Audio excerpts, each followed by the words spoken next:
Kaibigan, sinong kakampi kapag pakiramdam natin ay mag-isa na lang tayo sa laban ng buhay? Sa gitna ng mga krisis at pagsubok ngayon, madalas tayong matakot at mangamba. Pero may matibay na pangako ang Diyos na hindi natin dapat kalimutan. Ayon sa Hebrews chapter 13 verse 5, huwag kayong maging sakim sa pera.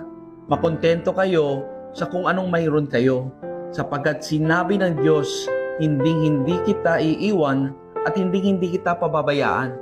Ibig sabihin, kapag gaano man kadilim ang gabi o kahirap ang sitwasyon, kasama natin ang Diyos.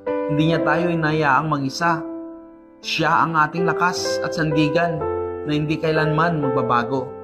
Kapag nararamdaman natin ang pagod at gusto na nating sumuko, alalahanin mo nandyan siya.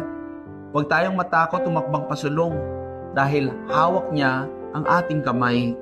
Magtiwala tayo na kung kasama natin ang Diyos, walang problemang hindi kayang lagpasan. Panginoon, salamat sa iyong pangako na hindi mo kami iiwan o pababayaan. Bigyan niyo po kami ng lakas, Panginoon, tapang na harapin ang bawat pagsubok ng buhay. Sa pangalan ni Jesus, Amen.